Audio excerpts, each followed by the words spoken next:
నా పేరు కొండా ప్రవీణ్ శంకర్. నేను శ్రీ పొట్టి శ్రీరాములు నెల్లూరు జిల్లా అర్బన్ ఆరోగ్య సంఘానికి అధ్యక్షుడిని మరియు శ్రీ కంచికా పరమేశ్వరి దేవస్థానానికి గౌరవ అధ్యక్షుడిగా చలామణి అవుతున్నాను. మేము 8 నెలల క్రితము కంచికా పరమేశ్వరి గుడిలోకి పాత కమిటీ వారిని పక్కకు తొలగించి మేము రావడం జరిగింది. ఆ సందర్భంగా వారు మాకు కొన్ని నగలు, కొన్ని వెండి సామాను మాత్రమే అప్పగించి ఈ రోజు వరకు ఎటువంటి వస్తువులు దేవాలయానికి సంబంధించినవి ఏమీ కూడా అందించలేదు. వాటి గురించి మేము పెద్దల్ని సంప్రదించి మాకు న్యాయం చేయమని, మాకు సెటిల్ చేయమని అడిగిన పిదప వారు ఒక తీర్మానానికి వచ్చి మాకు చేసే సమయంలో గురుబ్రహ్మం గారు, షణ్ముగం గారు వాటిని డీవియేట్ చేసి అది ఇవ్వనీయకుండా వారు ఏదో టెక్నికల్ ప్రాబ్లం వల్ల ఇవ్వకుండా ఆగారు. వీళ్ళు దాన్ని ఆసరాగా తీసుకొని నెగిటివ్ పాయింట్తోనే ప్రయాణం చేస్తారు. వీళ్ళిద్దరూ పాజిటివ్గా ఉండరు, ఏది కూడా నెగిటివ్గానే ఉంటారు. మమ్మల్ని కూడా నెగిటివ్గా నడిపించి ఊళ్ళోకి తీసుకొచ్చారు. అది కరెక్ట్ కాదని ఎండోమెంట్ అధికారులు మనకి ఇప్పుడు చెప్తున్నారు. ఇది కరెక్ట్ పద్ధతి కాదు.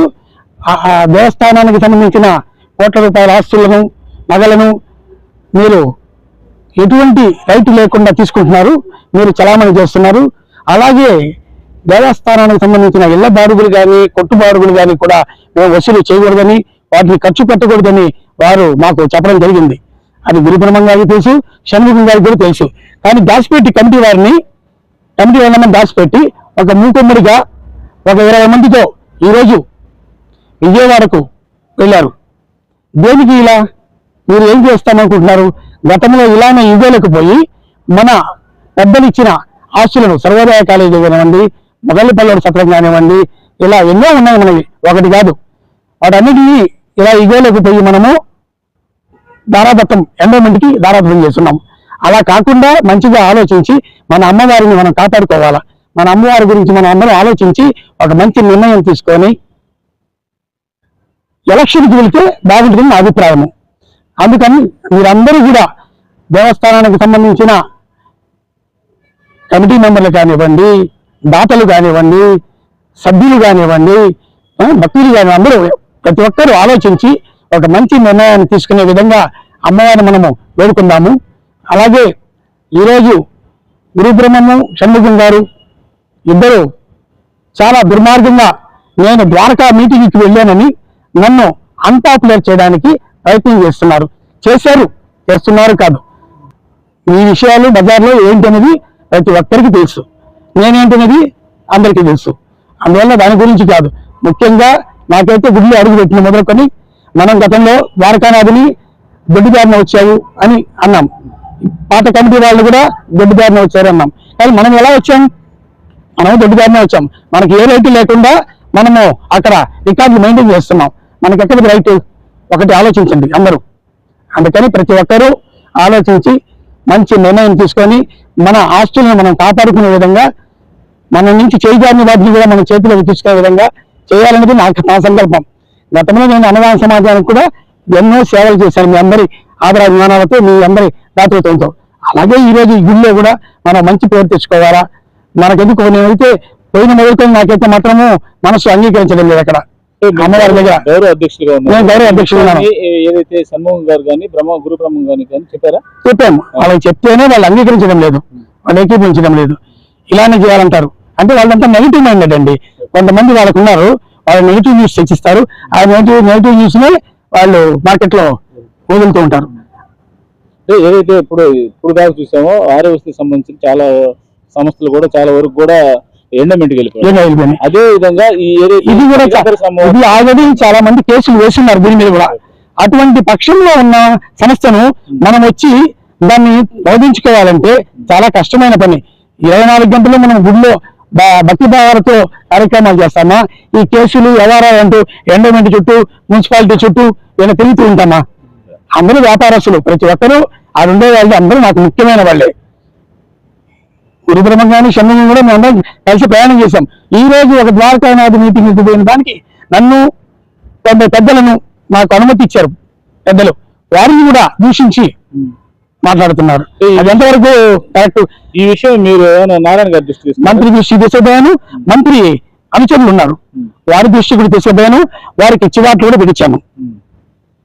ఇది కరెక్ట్ కాదు, నేను చెప్తేనే ద్వారకా నాథ్ దగ్గర మీటింగ్కి పోయాడని అలా వాళ్ళు చెప్పడం జరిగింది. మీరిద్దరు ఉంటే నగలు కాదు కదా, ఏమి ఎవరు అని జరగదు. అది కూడా మీకు చెప్తున్నాము. అందుకని మేము వారి ముందరే మా గురు బ్రహ్మము, షణ్ముఖము, ఎంపీ ఆంజనేయులు గారు, బ్రహ్మయ్య గారు అందరూ ఉన్న సమక్షంలో నారాయణ గారు, ఆ రోజు పటాభి గారు, విజయభాస్కర్ గారు అందరూ ఉన్నారు. అందరి ముందు చెప్పాను నేను, సార్ ఇదంతా కుదరదు, వీళ్ళు మార్కెట్ లో చాలా బ్యాడ్ గా ప్రవర్తిస్తున్నారు, మీరు దయించి మాకు ఎలక్షన్ అవకాశాన్ని కల్పించమని రిక్వెస్ట్ చేసి వచ్చినాను. అదే విధంగా జరిగితే చాలా మంచిది. సార్కి ఆ అమ్మవారు అనుగ్రహం కలిగించి నా చేత చెప్పించింది. అది జరిగితే చాలా మంచిది, అందరికీ మంచిది. లేకపోతే ఇంకొకరు కేసేసి ఇంకొకరు కేసేసి మనమే బాధపడాలా. అందుకని ప్రతి ఒక్కరూ వాళ్ళు నడిపించే బాట మీకు మంచిదా కాదా అని ఆలోచన చేసి వెళ్తే బాగుంటుంది. గతంలో దాదాపు చూసాం, గత ప్రభుత్వంలో ఉన్నప్పుడు కూడా ఏదైతే ముఖాలు దాకున్నది చైర్మన్ గా ఉన్నారు, అతను అన్ని కార్యక్రమాలు చేస్తారు. అయితే ఇప్పుడు ప్రజెంట్ గా ఏదైతే ఈ 7 నెలల నుంచి కూడా ఏదైతే కమిటీ మీరు ఏర్పాటు చేశారు, కమిటీ గౌరవాధ్యక్షులు, మీ గౌరవాధ్యక్షులు మీరు రాజీనామా చేస్తున్నారా? నేను నా బాధ్యతలు ఇంకా కొద్దిగా ఉన్నాయి. ఈ బాధ్యత అయిపోయిన తర్వాత నేనైతే మాత్రము ఈ కమిటీతో నేను ఉండలేను. అందుకే నేను ఎలక్షన్ పెట్టించి మంచి వాళ్ళకి ఇచ్చి అమ్మవారి మీద భక్తి భావాలు ఉన్న వాళ్ళని ఎన్నుకొని వాళ్ళు గెలిస్తే వాళ్ళ చేతిలో ద్వారకానాథ్ దగ్గర నుంచి కానివ్వండి, మాకు ఇచ్చినవి కూడా అన్ని కలిపి వాళ్ళకి హ్యాండ్ ఓవర్ చేస్తాం. దీంట్లో ఎటువంటి తేడా లేదు.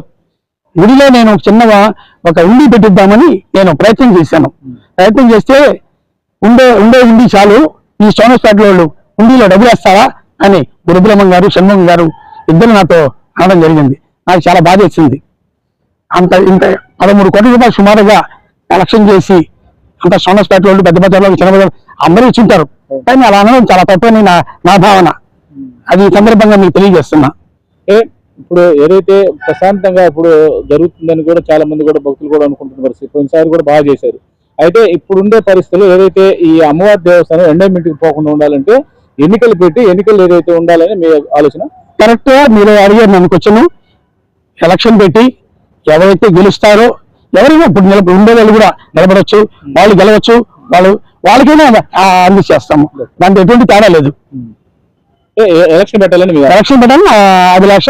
నాకైతే అదే విధంగా ఆడ అడుగు పెట్టిన మొదలుకొని ఆడ జరిగే వాతావరణం కూడా మేము అఫిషియల్ గా ఎన్విరాన్మెంట్ లో మాట్లాడితే, మీరు అఫిషియల్ గా మీరు కరెక్ట్ కాదు, మీరు చేయకూడదు లావాదేవీలు అని వారు చెప్పడం జరిగింది. ఈ మధ్య కాలంలో నాకు వచ్చినప్పుడు తెలియదు, ఈ మధ్య తెలిసింది. తెలిసినప్పటి నుంచి మేము నారాయణ గారి దగ్గర పోయి అందరం పోయాము. అక్కడ ప్రస్తావన చేస్తే వారు కూడా గమ్ముగా ఉన్నారు. నేను చెప్పాను సార్కేమో, సార్ ఎలక్షన్ పెట్టించండి, బాగలేదు పరిస్థితులు, బజార్లో రకరకాలుగా అనుకుంటున్నారు, మీ గురించి వీళ్ళు ఎట్టంటే మాట్లాడుతున్నారు, మీరు మాకు ఈ పరిష్కారం చేయమని పెద్దల్ని ఏర్పాటు చేశారు. ఆ పెద్దల్ని కూడా వీళ్ళు అవమానిస్తున్నారు. అందువల్ల నాకైతే నచ్చడం లేదు. ఏ పార్టీలో మీకోసము గత ఎలక్షన్లో చేశాను, ఈ ఎలక్షన్లో కూడా చేశాను.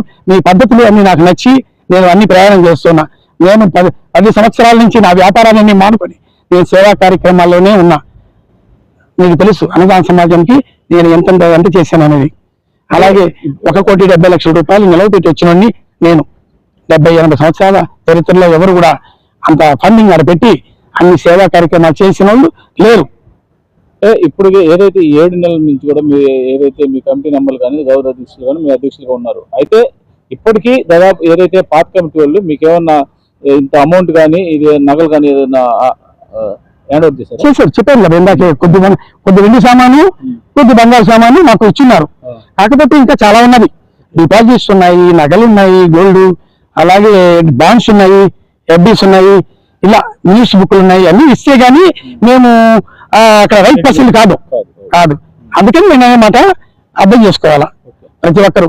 ఈ రోజు ఒకరు ఆల్రెడీ ఒక కోర్టుకు పోయినారు, ఇంకొకరు కోర్టుకు పోతారు రేపు. ఇది తెగదు.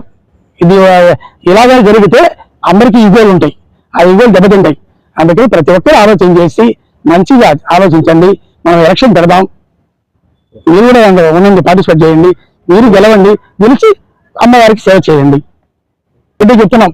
మనం తెలుసో తెలియకో ఊళ్ళోకి అధికారికంగా వచ్చాం. అధికారికంగా అంటే వాళ్ళని పక్కన తోసేసి, అది కరెక్ట్ వే కాదని నాకు ఈ మధ్య కాలంలో తెలిసింది. ఎందుకంటే ఎండోమెంట్ వాళ్ళతో నేను ఈ మధ్య కాలంలో ఈ మధ్యస్థాలు ద్వారకా నాయుడు ఆ కమిటీ వాళ్ళ మధ్యస్థులలో వాళ్ళతో నేను మాట్లాడుతున్న సందర్భముగా నాకు అర్థమైంది. అది కాక గుళ్ళో పోయిన మొదలుకొని మనకి నాకైతే 6 సెన్స్ మనం కరెక్ట్గా రాలేదు, కరెక్ట్గా చేయడం లేదు, ఇది ఎప్పటికైనా ఇబ్బంది, మంచిది కాదు, ఎవరు హర్షించరు అనే ఉద్దేశంతో నేను ఎలక్షన్ చేసుకోవాలని ఆ అమ్మ నా చేత చెప్పించిందని నేనైతే మాత్రం తెలుస్తున్నాను. రోషయ్య గారు